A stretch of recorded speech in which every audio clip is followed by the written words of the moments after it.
Good evening, ladies and gentlemen, friends, colleagues, and respected author to this author talk. On behalf of my institute, Indian Institute of Corporate Affairs, I welcome you all to this author talk series.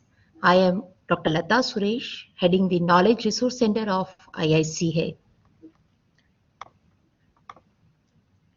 Established as a think tank for the Ministry of Corporate Affairs, the Indian Institute of Corporate Affairs was set up in 2008 to advance thought leaders in the Indian business environment through research, capacity building, and advocacy efforts.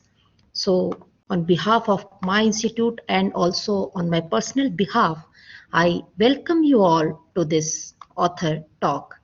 We have today with us Dr. Mrityunjaya, who was formerly a research scientist at the Indian Institute of Science, Bangalore.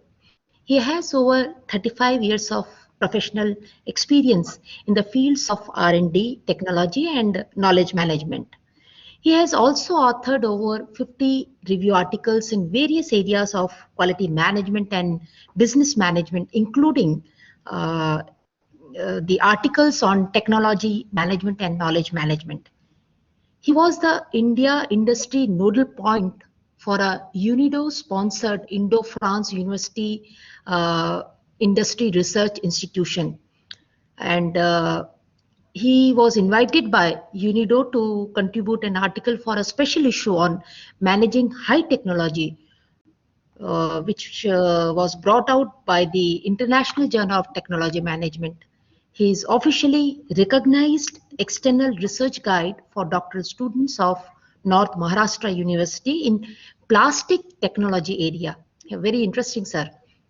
With his expertise, Thank you. he has authored the books that is knowledge management, business ethics and value system with PHI, who is our knowledge partner today for this session. And apart from these two books, he has also authored book titled Corporate Governance and Social Responsibilities, which was published by Gyan Books. He has other two books, which is a bold step towards global peace and the victory flag, which is going to be launched soon and which has been published by Ananya Publishers. The first book dwells a lot into corporate activities which contribute to global unrest, and the second one is actually the subject of managing success. So before moving to Bangalore, he also worked as senior vice president of corporate system, and he was a former executive director of corporate quality assurance at Jain Irrigation System, Jalgaon. So I welcome you, sir, and the floor is yours. And you are requested to kindly present your book, which is really a wonderful title, that is Knowledge Management. Friends. Sir, over to you, sir. Yeah. Thank you, madam. Friends, at the very outside, I'd like to thank Dr. Lata Suresh of Indian Institute of Corporate Affairs for giving me this opportunity to give a talk on a book about the knowledge management. I also thank Mr. Shivani Garg of PHI Learning Private Limited for coordinating this webinar. Now, friends, let us start the session. The title of the book is Knowledge Management. I think you all have seen it there, and this is the book. Now, the book runs about 700 and out pages, and it contains about 10 chapters. Sorry to interrupt. Sorry to interrupt, sir. I would request the participants to not to raise their hands in between, because it's disturbing. And secondly, if you have any queries, you are requested to kindly share that on the chat box. So over to you, sir. I'm sorry for interrupting you. Yeah, no problem, madam. No problem. So So I just referring that we are starting the session, and the title of the topic is knowledge management. It is the title of the book also. Now, see, this book carries about 10 different chapters. The different aspects of different facets of knowledge management have been covered in different chapters here. Now, the chapter titles are knowledge management systems, knowledge profile, knowledge management and corporate responsibility, designing knowledge management systems, then the auditing of knowledge management systems, managing competitiveness, certainty management, uncertainty control, and managing knowledge force. And the last one, not least, the managing success.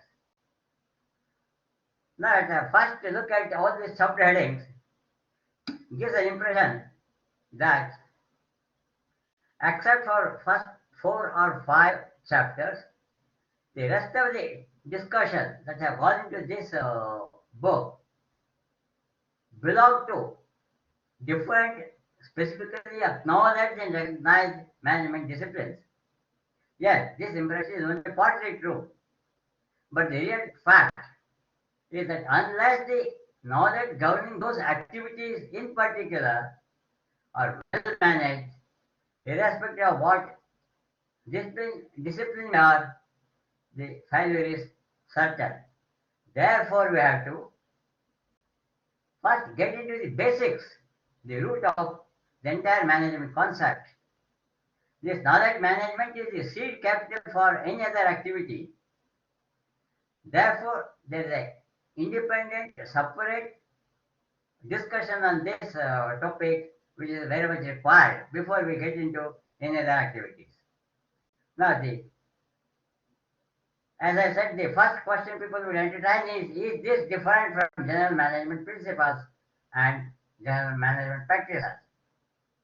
Now, the chapter of the book answers this question, and it emphasizes that knowledge is the key driving force behind all actions that we may initiate and look for success. So, in this book, the chapter 6 explains that business strategy and strategic decisions could bring expected results when and only when the knowledge governing those activities are well managed, properly managed.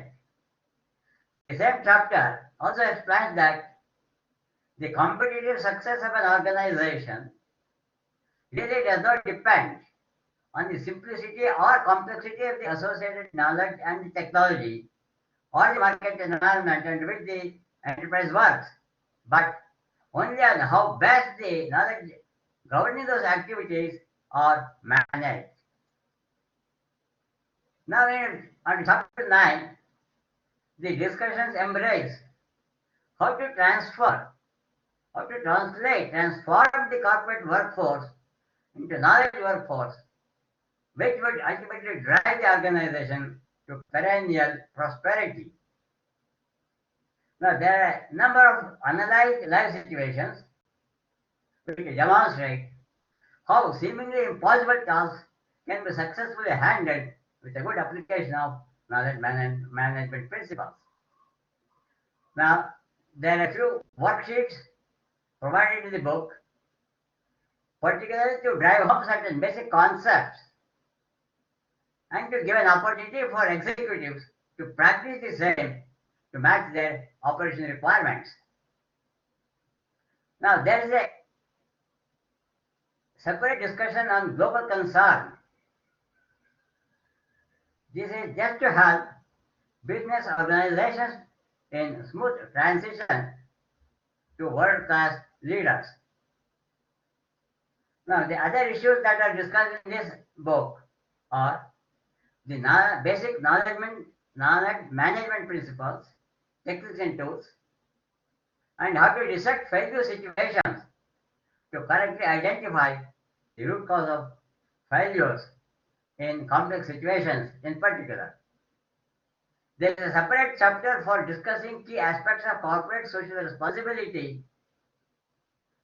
This, friends, I don't think I have to explain at this point of time Because as all of you know, as all of us know, the corporate social responsibility is one of the basic responsibilities of any organization and any individual.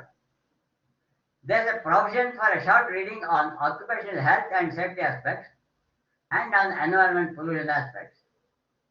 This discussion highlights that if the activities are not properly planned based on the driving knowledge behind that, there is bound to be health hazards for the workforce and the safety concerns will crop up. Now, there is one more new concept that has been introduced in the book, namely the negative contributions of organizations in harming the general well-being of the society. This particular aspect has been added here primarily because unless the knowledge that embraces the entire activity horizon of the organization is not properly managed, then there is an element of chance that these activities could lead to some harmful side effects. Now, another concept of the knowledge corruption and knowledge terrorism has been introduced in the book. Friends, there are over about 550 numbers of classified audit-proof questions which embrace over 22 different activity areas of all business corporates. Now, if someone would, when I say someone, some knowledge management executive or the design executive would go through all these queries and finds a satisfactory answer for these queries in his organization, or create an environment where these questions are properly answerable, then there will be no doubt that the organization can move towards becoming global leaders. Now, incidentally, there is an emphasis given on the normal situations where we respond to our situations and circumstances. The spontaneous, instantaneous response to situations with no regard to basic quality management principles can be disastrous. But this we all should bear in mind. In life situations, in our shop floors, knowledge management principles operate together in appropriate combinations. So normally we have identified, this book identifies about 10 different knowledge management principles. But we cannot just say at no point of time that I am going to stick to this principle, I am going to stick to this principle. No, that is not practical. One has to ensure that there is an appropriate combination of all these principles so that together the entire activity can be pushed to the right path and then could be taken to the desirable, expected endpoints. Now, there is one more point that is highlighted: the danger of playing too much with only part developed knowledge or with part understanding of the basic principle behind that. Now, this is very critical for an executive. See, one has to work on the entire package of the system, entire knowledge package. Only then a proper, appropriate planning can be carried out, not otherwise. Therefore, part understanding what is not appropriate. Now, incidentally, this all of us know, and where some of us fail, the word common sense and the scientific temper have been defined because these terminologies are used quite frequently in knowledge management practices. Now, the book also refers to the approach towards perfection of knowledge management practices by our traditional scholars, and we can witness such perfect practice in the perfect, precisely meticulous practice in many historic marvels that we can come across all over the world and which have stood the test of time for centuries, for generations. Now, the other concept that has been introduced in the book is knowledge aberration resulting from thought corruption, which has forced the society, particularly the current society where we are passing through, to look for only immediate and short-term gains. And such immediate gains can always cause long-term harmful effects, which we ignore in our over-anxiety to handle the current situation. Now, friends, this is all what the book focuses on, what the book emphasizes on. Now, let's run through the salient features, salient issues that have been discussed in the book. Under knowledge profile and corporate social responsibilities, we have highlighted that knowledge management, the knowledge carries a very high potential to generate wealth for the society, which in turn gives rise to the concept of knowledge economy. Now, here again, the emphasis laid on the fact that the knowledge, the basic knowledge, stands for the key drive force behind all actions and activities. Now, one more aspect has been emphasized, highlighted, namely, the knowledge generation by itself is multi-nuclear, it is multi-focused, multiplicative, and multifaceted. We all know different knowledge generation centers keep generating different facets of knowledge and different aspects of knowledge. Next, emphasize on the 7 key milestones one has to pass through for practicing a good knowledge management system, so that the organization or the individual becomes a role model for the rest in the field. The next emphasis is on an unacceptable aspect of corporate activities through ignoble inventions, ignoble knowledge roads to dispose of the industrial waste. Now, there is enough discussion on this subject in the society, and we are all quite familiar with that. Now, another very important aspect that has been highlighted in the book is that we should adopt the possibility of the basic right to the virgin nature and the virgin natural environment and its bountiness. The possibility should not at least be, should at least get an opportunity to get to know about the scarce natural resources and should not be forced to take to space voyage to other planets and asteroids just in search of materials for supporting their existence. Now, this is the basic responsibility of all of us. And the next aspect discussed in the book is the aspect of unabated burning of the very precious fossil fuels, which cause great horror to environment.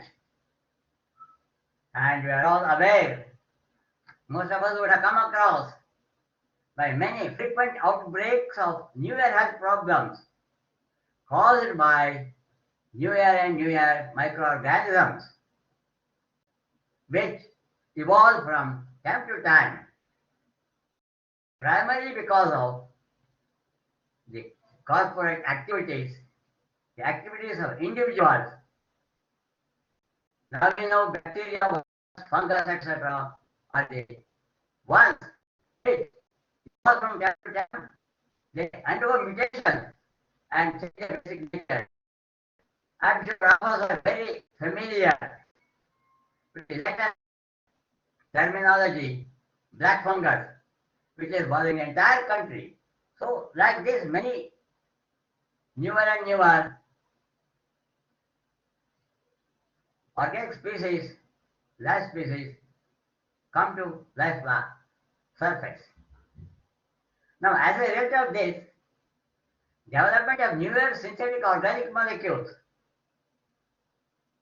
to serve as so-called medical cure will have to continue for ever and ever and ever.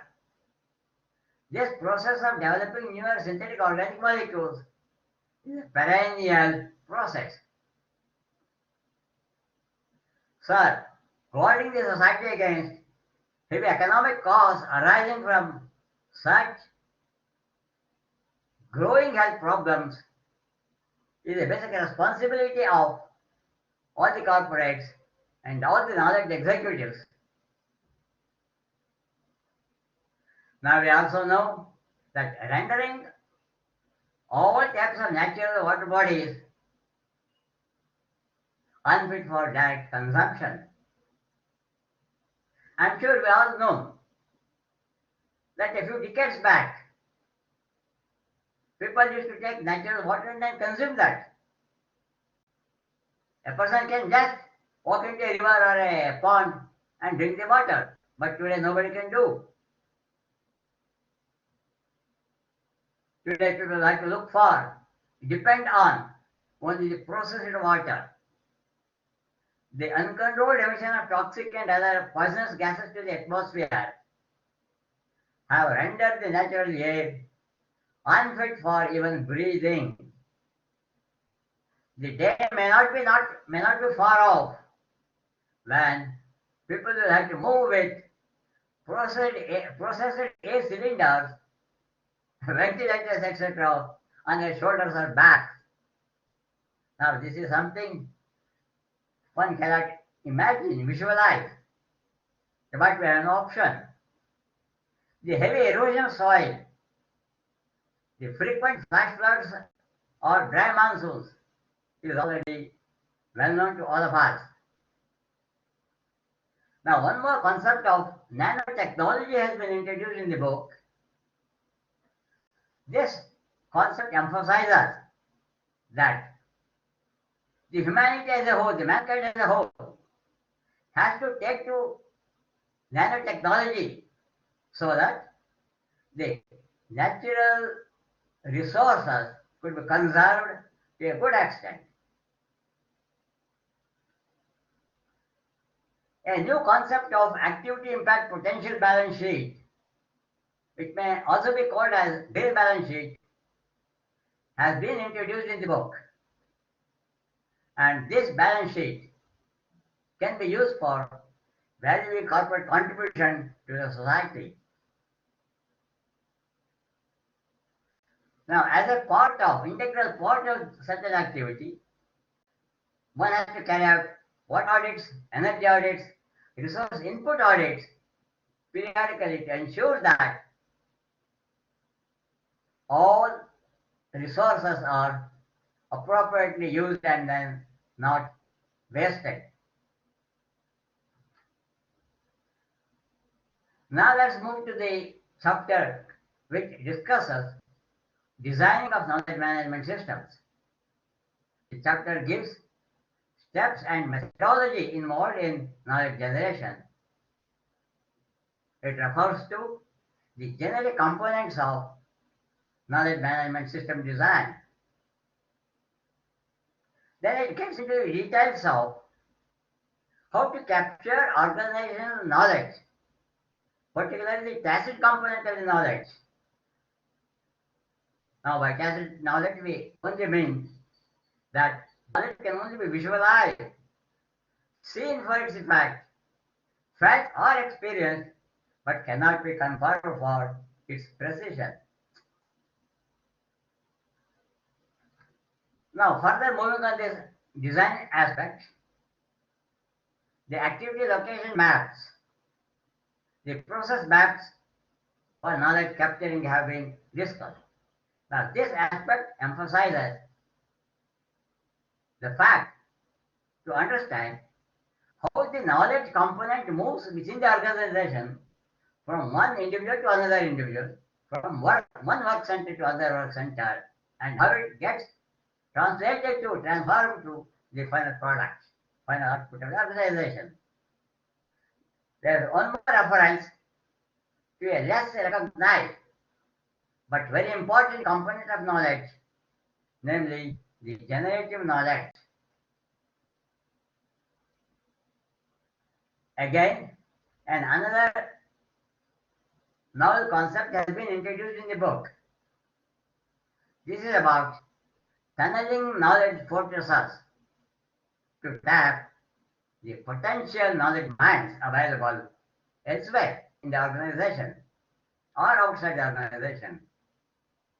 Now, once the organization passes through all these processes, steps of capturing the knowledge, it has to be suitably anchored so that the anchored knowledge could be properly organized, systematically collated, and made available to the people at the right time of usage and for the right person and for the right purpose. The other aspect discussed in this chapter are how to develop the knowledge capital for the organization and the intellectual capital for the organization. Now it moves on to next, a good communication system. Here we are referring to knowledge communication system. How the relevant component of the knowledge is communicated to the relevant, appropriate work center or workstation. Now, incidentally, when we are discussing about the communication system, we have also referred to in the book the various types of communication barriers that one will come across. Now, another new concept that has been introduced in the book is the concept of self-communication through tunneling effect. This ensures, this concept, this phenomenon, or this practice would ensure that the person interested or concerned with an activity has a right to dash in anywhere within the organization or outside the organization just to capture, collect the knowledge element, knowledge component of his interest. Now the book also embraces a discussion on how to build good knowledge culture for the organization. Now the word knowledge culture specifically means, rather we all should understand this terminology as the all-pervading knowledge practices where each and every individual activity is ensured that it is being driven by the most appropriate and relevant component of knowledge.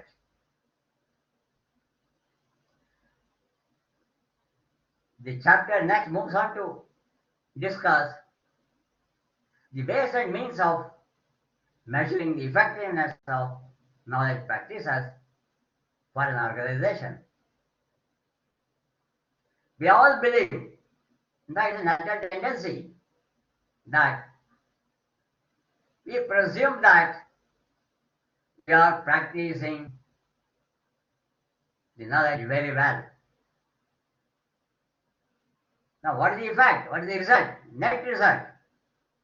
Only when it is measured in some scale, measured on some suitable scale, only then we will know how effective is the knowledge management system being practiced by us or by the organization. Another concept of customers to customer knowledge integration has been introduced in the book. Now, this is again a concept on which most of us work indirectly, but not get into the depth of the integration process. This subject is discussed, rather covered, over 50 different aspects of customer knowledge integration. Incidentally, there is an emphasis on the fact that if this integration is suitably carried out and appropriately carried out, then the chances of failure for the activity would be most minimum. Friends, let us now move on to auditing of knowledge management systems, given at chapter 5. The key issues covered in this chapter are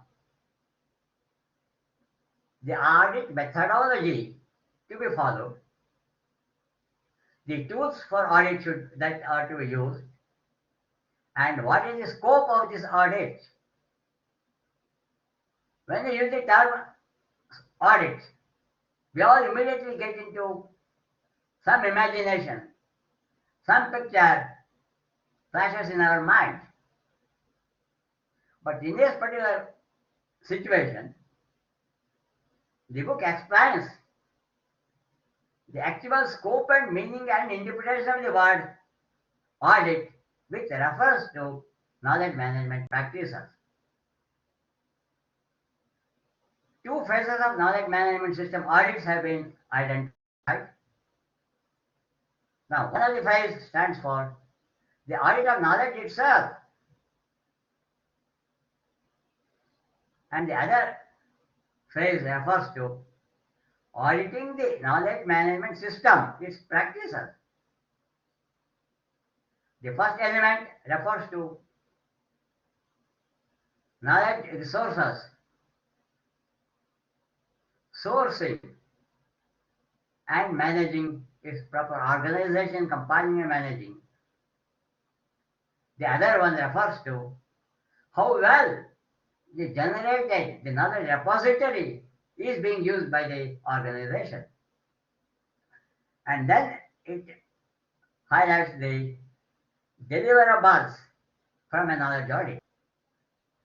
Now, 7 steps of audit have been identified. Now, what are the key audit deliverables? This is very important for all of us to note. The most important, the key deliverable is the health status of knowledge management practices adopted, practiced by the organization. Now, there are 10-step audits discussed. Probably you may get confused. The first one, the top line says 7 audit process. The last one says 10-step audit. The first one refers to auditing of knowledge itself, whereas the second one refers to auditing of knowledge management practices adopted. Friends, let us now move on to the chapter 6, which emphasizes on managing competitiveness. So there is no need for me to explain the word competitiveness. The book explains it in a slightly different way than what we understand this terminology. The discussions covered in this chapter attempt to answer an ever-burning question of business enterprises, business executives, of how to cut across the competition edge. Friends, 3 dimensions of competitiveness have been identified and listed in the book. Now, the discussions emphasize that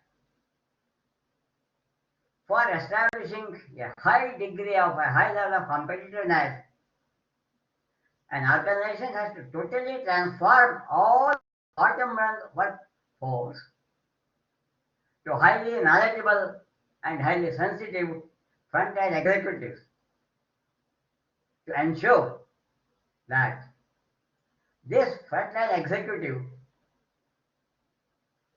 would successfully handle all the variations, all the challenges that the organization might come across from time to time, and would ensure that the organization would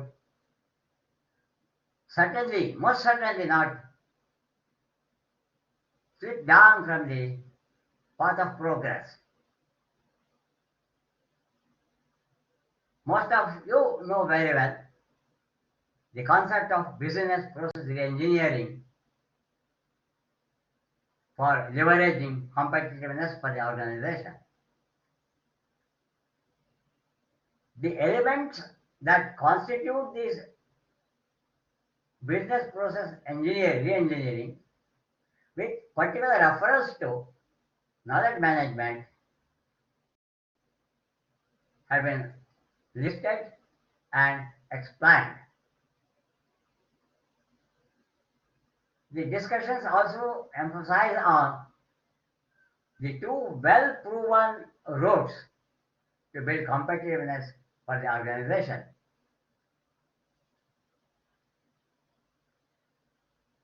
Now here again, I have already mentioned this concept.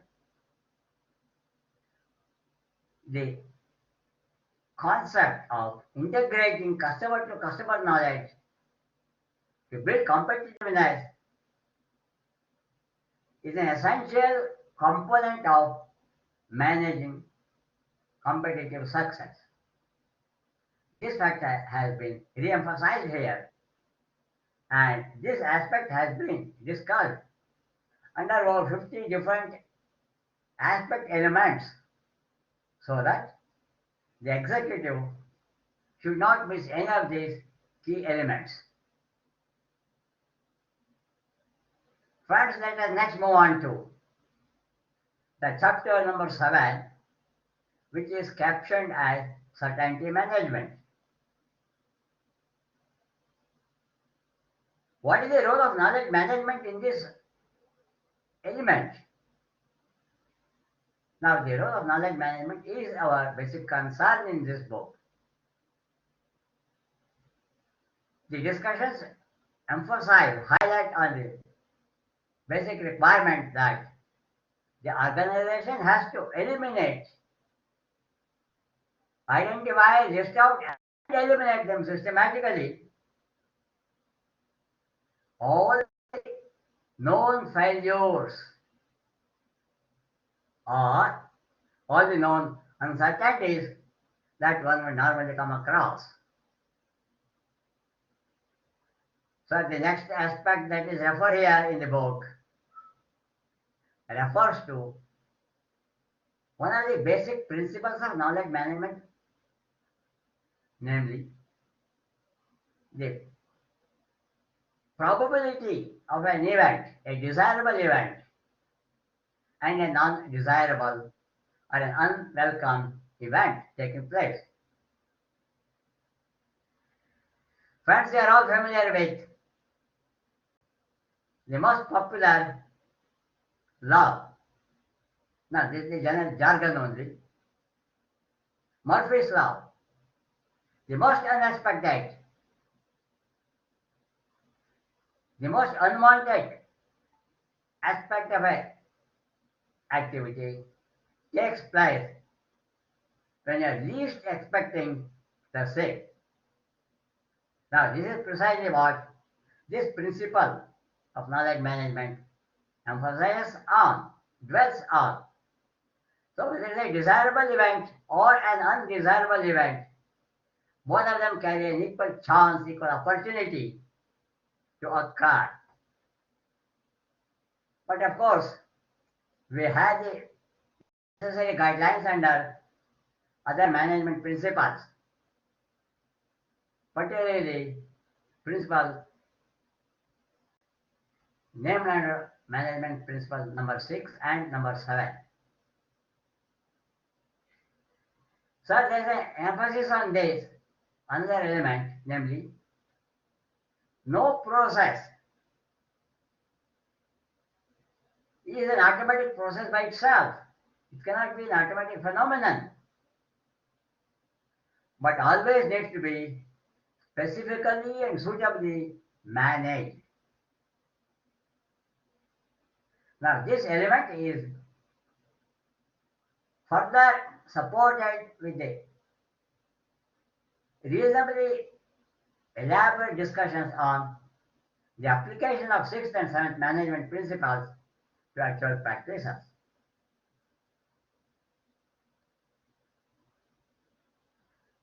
Friends, the book also refers to, rather, us that unless we ensure the certainty of a specific management activity,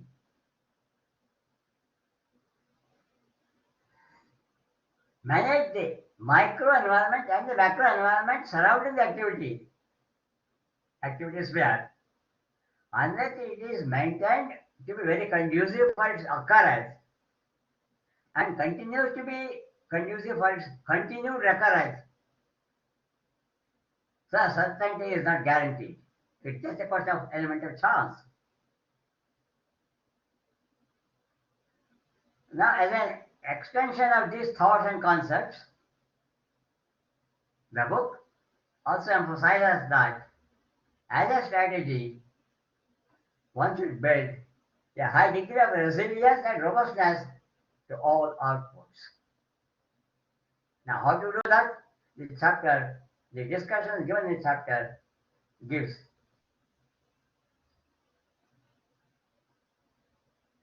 So there is one more concept which is already covered in other concepts. Failure of any event, any unexpected event from an activity is an inseparable, integral part of a process. We just cannot say it is not going to happen. This is where the matrix again plays a role. The failure situation, rather the failure by itself, should be suppressed to ensure that the operation results in expected certainty.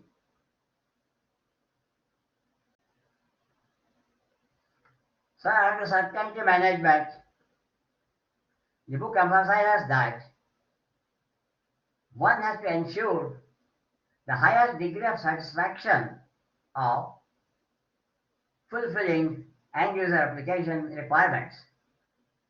Now, here again, the generative knowledge plays an important role in steadily enhancing the degree of certainty.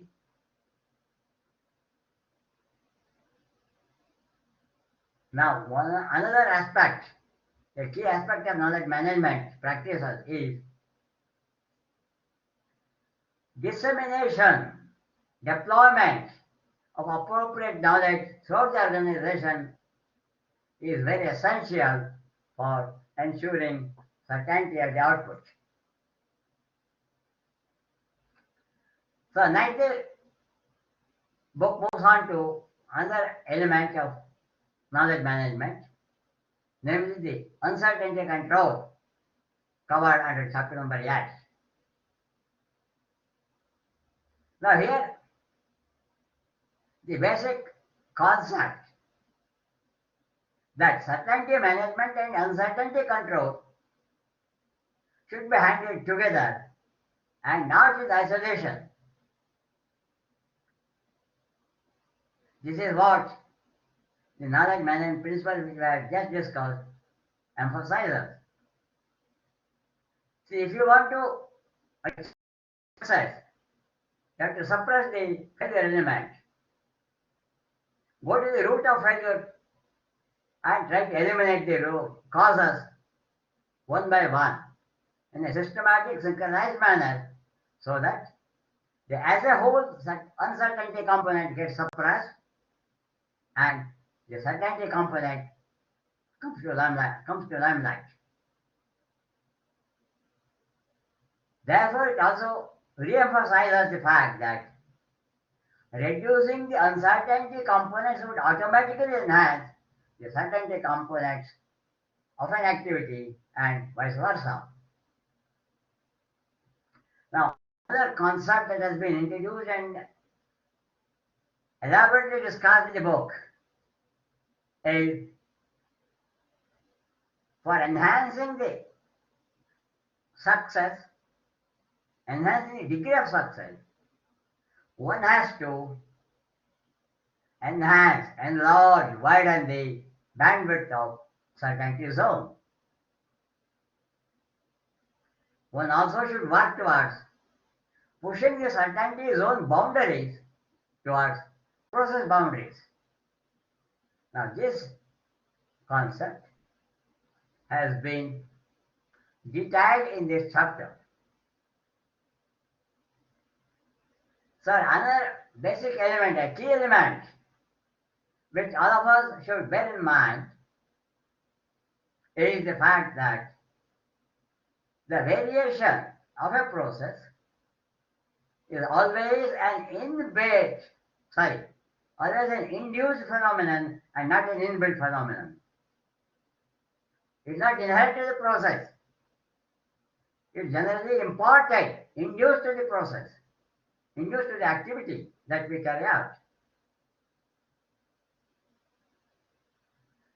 Now, the prime reason for why such variation induction takes place is when we do not understand the criticality of the various impacting parameters and are not in the position to control them suitably. This is because our understanding of the impacting parameters and their criticalities is quite limited.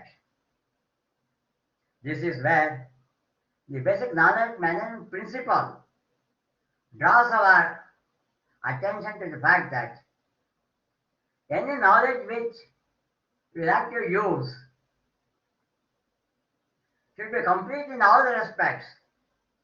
All facets of that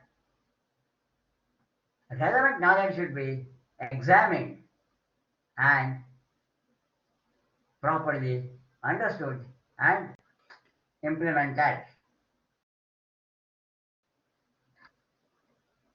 Now, by discussing uncertainty control, the chapter highlights the fact that the vortex bandwidth of the distribution curve and the vortex height of a control variation parameter serve as direct measures of uncertainty and its take-out effect.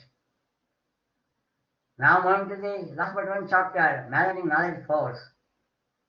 Sir, we all know, rather we all tend to conclude that all values of a process, including the cost additive factors and defects, can be traced to people handling those activities. We are also quite familiar that whenever there is a failure, some poor worker, some poor guy in the shop floor would be targeted. But the real cause is the knowledge that drives the various activities that are not properly implemented. Therefore, the chapter emphasizes on the fact that one should attempt to work towards transforming the entire organizational workforce to an invincible knowledge force, so that this force acts as a strong barrier against all adverse effects and impacts on the corporation. Now, people commit mistakes on their own, and they are capable of making others commit mistakes. Now, how they do it, how they achieve it, the book explains. The human potential could be partly intrinsic and partly extrinsic. Now, this we have to understand and then suitably manage. Now, appraisal in human capital calls for a takeoff knowledge base, namely the competence profiling of all the executives. About 10 different skill parameters, the tacit components of knowledge, together with their impacting area, are identified and discussed in the book. Now, many worksheets have been provided for understanding this concept. Now, another concept of knowledge workers is introduced in the book and draws our attention to the involvement levels of those people. Now, there is a short description on energetics of employee entrepreneurship, a new concept of managing knowledge force, and to ensure the desired degree of activity dynamism in the workforce. It also identifies and lists out the various elements that generally contribute to creating a conducive work environment. Now, friends, here, when you say conducive work environment, we refer to the work environment that is conducive to the knowledge workforce and not the process. Now, a springboard for taking off towards success, sustained success, is discussed. Now, friends, we are moving to the last chapter, managing success. This chapter explains how different combinations of the 10 basic knowledge management principles are put to work together and in different situations are made to achieve success. It also lists out a few critical maneuverability management principles, and it also draws our attention to generation of knowledge gaps during transformation process, which cause total failure of projects we are handling. Now, there is interesting example of a analyzed legal battle given in the book, a live example, of course. This illustrates the appropriateness of contextual interpretation to rescue a situation. How deep one has to go to the various facets of knowledge that is governing that phenomenon is explained. Now, again, there is a re-emphasis on the importance of creating and maintaining highly conducive work environment for the workforce to ensure sustained success. Now, friends, I am concluding this session with a statement.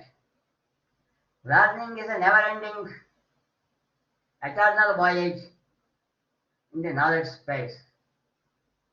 This is what our ancient literature says. Let knowledge, let the noble knowledge flow to us from all directions till our last step in the grave. Friends, I thank you all for your patient hearing, and thank you very much for the same. Any suggestions for improvements, please share your thoughts with me on my mail ID, which is given here. I thank you one and all, and thank Dr. Lata Suresh and Ms. Rani Garg of Paytech. Thank you all. Thank you. Thank you so much, sir, for your wonderful presentation on knowledge management. You have ended with stating that knowledge is never ending. It is true. The day you stop seeking knowledge is the day you stop growing. So knowledge management system can exist within organizations or teams, but they can also be used to center your knowledge based on your users or your customers. The organization captures, use and analyze the impact of this collective knowledge In the business world, the definition of knowledge management also includes the maintenance of a knowledge base or portal where specific knowledge related to the company is housed. Only a few initiatives are able to truly transform how an organization operates, and knowledge management is one of them. He also touched upon the importance of CSR, the ability to access the right knowledge at the right time via a robust knowledge management system that informs accurate decision making and stimulates collaboration and innovation. You also said that this knowledge stands for the cause for an action. You also shared how knowledge can be helpful and have huge potential to generate wealth for the society.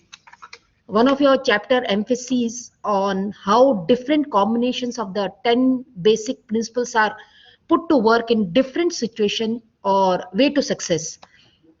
You also explained about knowledge audit that identifies implicit user needs as well as explicit information stores. It is essentially an investigation of an organization's knowledge health. The reason of knowledge audit is so vital that it gives an organization a comprehensive picture of its strength, weakness, allowing you to focus its efforts in the right direction. So, as you said, try to know something about everything and everything about something. So, before rendering my formal vote of thanks, I would like to invite the participants if they have any queries. But before that, I would like to ask one question that is about knowledge terrorism and knowledge corruption that you had mentioned about during your talk. Please explain in few lines, sir. Madam, these two terminologies, concepts, refer to how an individual, now I am referring to only intellectuals, not layman, how an intellectual can interpret the true knowledge to drive a wrong application area. Madam, the phenomenon of terrorism, we all know. Correct. But how does it really happen? Someone has identified that the basic knowledge, namely, say, a explosive, it can be used for a useful purpose. It can also be used for a destructive purpose. So that concept of transforming a useful component to a destructive component, that process of is actually thought corruption. The knowledge by itself cannot be corrupted. It cannot be corrupt. It will always remain virgin and pure. But what gets corrupt is the thought that this virgin knowledge, this sacred knowledge can also be, see, this emphasis, can also be put to a destructive activity. Now, this thought, no, the corruption of the thought, this is what I call as knowledge terrorism, knowledge corruption, madam. I hope I Great. answered. So, yeah. Thank you, sir. There is another question from Ms. Rashmi Kumbar. She's asking, in the context of development of knowledge capital and intellectual capital, you talked about good communication system. What can be the essential features of a knowledge communication system? Madam, the key requirement of knowledge communication system is that this system should be designed and practiced in such a way that the knowledge by itself, the package, I mean, the package therefore, is divided into number of subgroups, and we identify the right group for the right application and the right time for its application, and then it is appropriately communicated to the executives handling those activities. This is the basic requirement of communication system. And it is in this mechanism or it is in this process that we also have a number of barriers that we come across. And that is an independent issue. But the basic requirement of communication system is the right component of the knowledge, namely the right knowledge should be conveyed, communicated to the recipient at the right time and made up for the right purpose. That is equally important. And if the communication mechanism is not smooth, the recipient may not be able to absorb the key spirit behind that knowledge. They may miss certain components. That should never happen. The component that is being transferred, being transported, being conveyed should be understood all in totality, and all the facets and aspects of that component should be understood by the right person. And any means that we adopt is a good communication means. There is another question from Mr. Sukumar. He's asking, in a process industry, what are the means of knowledge collection and consolidation? My dear friend, the book, particularly the second chapter, gives an elaborate mechanism of how one should collect and compile the knowledge that keeps floating. In fact, you are very much in the process industry. You are working with me for a long time. And we all know, you know very well, that certain pockets of activity centers keep certain aspects of the knowledge for themselves. It will not be shared. That's not going to be the reasons for why they are not properly shared. It is not properly shared is the result what you are looking for with the rest who may be interested in adopting a similar knowledge, practicing that component in their activities to achieve success. Therefore, the mechanism one has to follow. In fact, it's not that simple as what I can put it probably in a couple of minutes time here. But it calls for, honestly speaking, pardon me, madam, if I make the statement, it calls for an independent, separate learning session so that we discuss in detail the various mechanisms and their limitations and their pros and cons. Sir, in this particular context, I'd like to draw your attention to one more concept of the video recording of the mechanism, the actual practice, and preparing a three-dimensional, three-axis diagram. Action, thought, and movement. So there are many tacit components of knowledge which cannot be captured and documented suitably. There are many such components, many such activities. But one mechanism that is discussed in this book is resort to video recording of the entire process and carry out a three-axis analysis of the various involved components and then keep repeating and then keep verifying. Yes, how we can capture this component of tacit knowledge.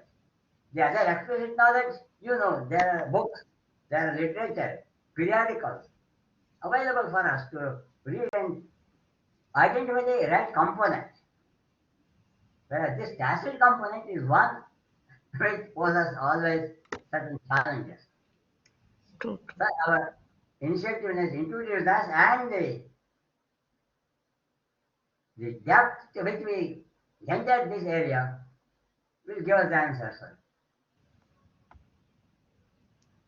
Thank Yes, you madam. so much. And yes, there is another participant who has thank you for he's thanking you for your efforts of storing a newer area of knowledge.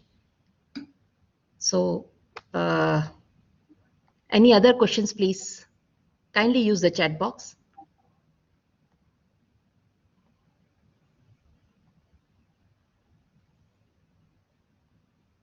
I would request the participants if they can share their feedback on our email address, that is lata.suresh@gov.in.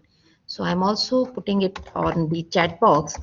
So you may share your feedback.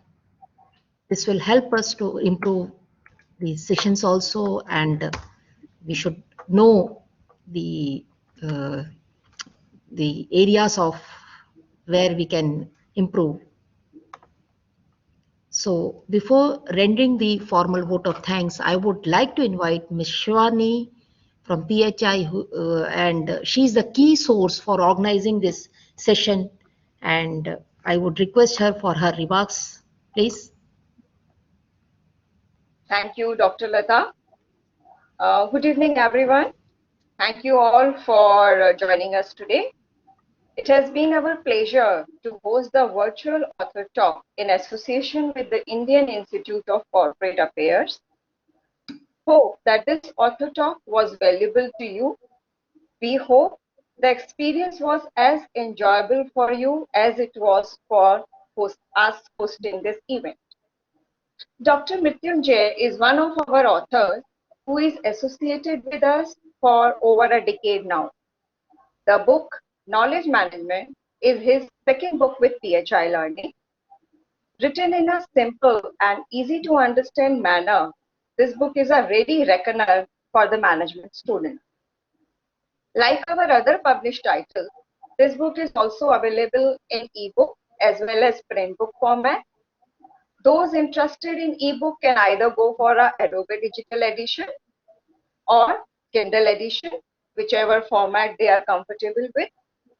All our ebooks are interactive ebooks and they are compatible with all devices. So one can read them anytime, anywhere, on any device, whether online or offline.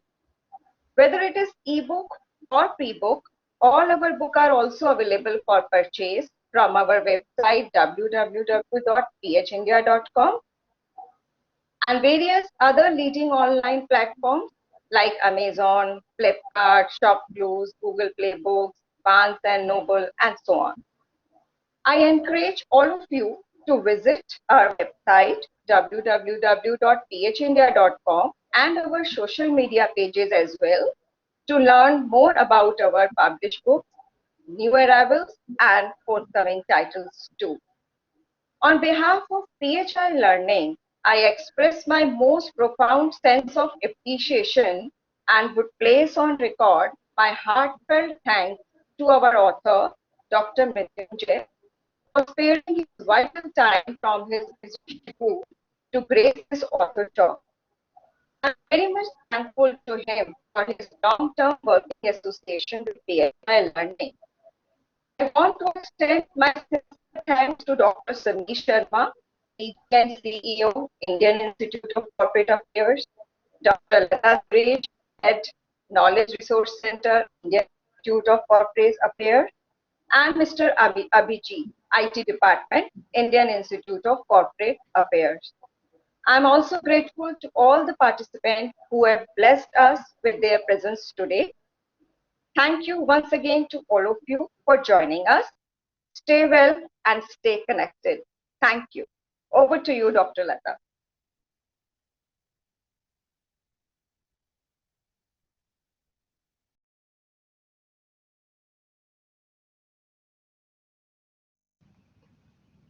As you have rightly said, we are continuously getting the support from our DG and CEO, Dr. Sameer Sharma, and I am very much thankful for all his support. Thanks to all the participants for actively participating and who are participating in this session from different parts of the country and abroad as well. And thanks to the PHI team that includes Ms. Shivani, Ms. Lalita, and my colleagues at IICA, faculty members, and I would like to mention about the support that is being provided by our IT team, especially Mr. Abhijit and Mr. Debarun. I wish you all a very safe and healthy life ahead. Please to join the other sessions which we are planning to host soon, and with another renowned author in due course. Those who would like to join the sessions, please email us And I have already shared my email address, that is lata.suresh@gov.in or suresh.lata@gmail.com. So I'm very much thankful to all the participants, the author who has really, it was wonderful session, sir, and we could able to know more about this area. And you have really uh, uh, what do you say, some appropriate terminology you have provided to some of the uh, chapters. And I would really wish to read this book in coming days, and I would request Shivani if she can send it to me. And I would also request all the participants, they should definitely purchase this book. And thank you so much once again. Thanks a lot. Thank